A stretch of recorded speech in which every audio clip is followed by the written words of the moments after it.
तो आज ज्ञान मंथन कार्यक्रम में भारत के कोने कोने से हमारे बाबा के बच्चे जुड़ चुके हैं।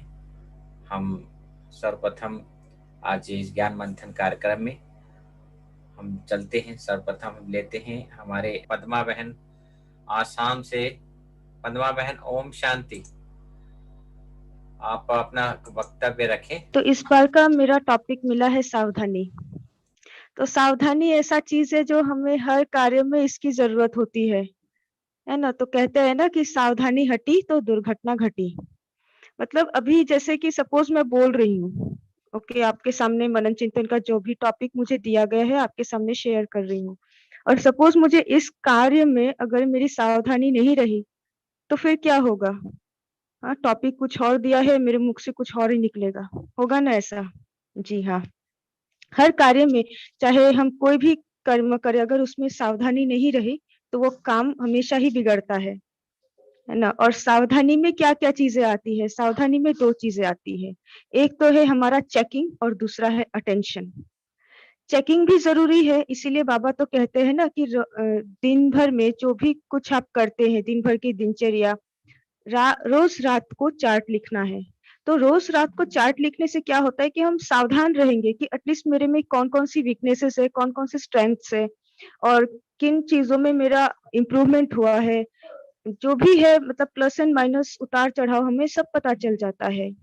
और साथ साथ हम अटेंशन भी दे सकते हैं कि हम किन किन बातों पर मेरा कमी कमजोरी है, साथ साथ उन पर हम अटेंशन भी दे सकते हैं।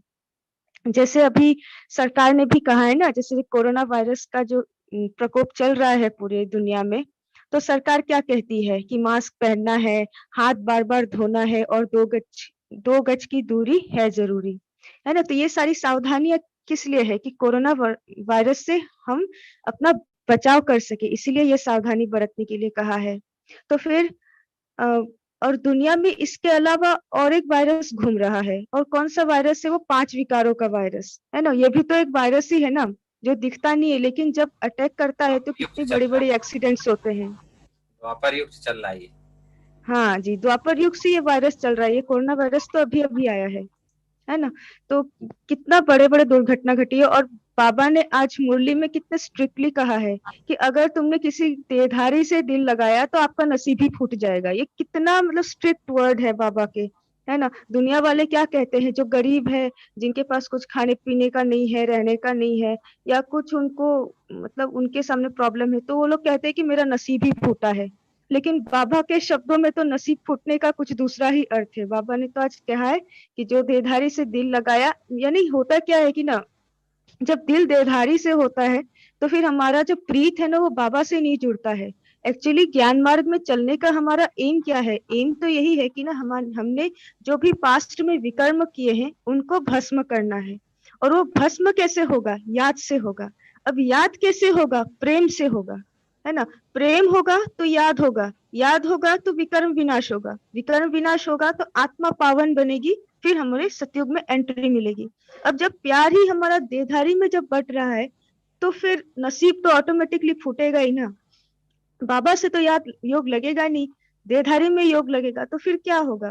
कहते हैं ना बाबा, अंतमति सोगति, है ना। तो बाबा ने ठीक उसी तरह से पूरे दिन भर की दिनचर्या के लिए कई सारी सावधानियां दी है। जैसे हमारे अमृत वेले से लेकर रात के सोने तक, चार्ट लिखने तक, हर चीज में हमें एक्यूरेटली पालन करना, ये भी कितनी बड़ी सावधानी है। और बाबा ने और भी सावधानी दी है, जैसे कि पर चिंतन, ये पर देवता दर्शन, बनने की पर मत। दिनचर्या है। हाँ जी। देवी देवता बनने की दिनचर्या है। हाँ जी। और भी है कि परमत से दूर रहना है, पर चिंतन नहीं करना है। ये सावधानी है ना। जब हम दूसरों के बुराइयां देखते हैं, उनके वर्णन करते हैं, तो वो तो पाप का खाता बना ही रहे हैं, लेकिन उसके साथ साथ हमारा भी तो अकाउंट बन जाता है ना। जैसे कहते हैं ना कि जो मतलब जो नॉनवेज जो खाता है, काटता है, पकाता है, वो चेन में सभी लोग इंक्लूड हो जाते हैं। भले आपने काटा नहीं होगा, लेकिन आपने अगर उसी चेन में आप इंक्लूडेड है तो फिर आपका खाता आप पर भी जमा होता है। तो ठीक उसी तरह जब हम दूसरों की बुराई करते हैं, दूसरों के बुराइयों को देखते हैं, तो उसका भी कुछ ना कुछ हिस्सा हमारे अकाउंट में आ जाता है। तो ये भी बाबा ने हमेशा सावधानी रखने के लिए कहा है। और दूसरा है कि आज बाबा ने और एक बात सावधानी के लिए कहा है कि कोई भी पाप होता है, कोई भी भूल होता है, कोई भी कमजोरी होती है, उसे छिपाना नहीं है। छिपाने से क्या होता है, वो बीमारी और वृद्धि होती जाती है ना। तो और भी एक बात है और है कि सावधानी के लिए कौन सी शक्ति की सबसे ज्यादा आवश्यकता है। अष्ट शक्तियां तो है ना, तो उसमें से सावधानी के लिए हमें सबसे ज्यादा इंपॉर्टेंट है परखने की शक्ति।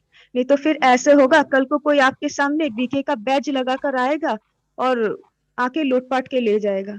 तो फिर क्या है, परखने का शक्ति तो काम में लाना है, तभी तो हम सावधानी रख पाएंगे ना, है ना। अभी देखिए, अब बागबा का भी कितना मतलब नकल हो रहा है। किसी ने तो आध्यात्मिक विश्वविद्यालय नाम से कितना वो लोग प्रचार प्रसार कर रहे हैं। तो कोई कोई बहनें ऐसे भी बोलती है कि मेरे तन में शिव बाबा आते हैं, तो अब ये तो बाप दादा का पार्ट अब मेरे तन से शुरू होता है। ऐसे मतलब कितने सारे आपको मतलब जी फॉल्स, मतलब उन लोग का रूप है, मायावी रूप है ना। अगर परख नहीं सकेंगे तो फिर हम लोग का भी ध्यान उधर चला जाएगा, है ना। इसलिए मधुबन से भी कई बार इन सब मामलों के बारे में नोटिस आते रहते हैं। ये सब तो आप जी। सबके और पास भी आता आया होगा, जी जी है ना। जी, ओम मतलब शांति। आपका जो नेक्स्ट टॉपिक है वो है ऑर्डर, आज्ञा, उसके जी। ऊपर तैयारी करके आए।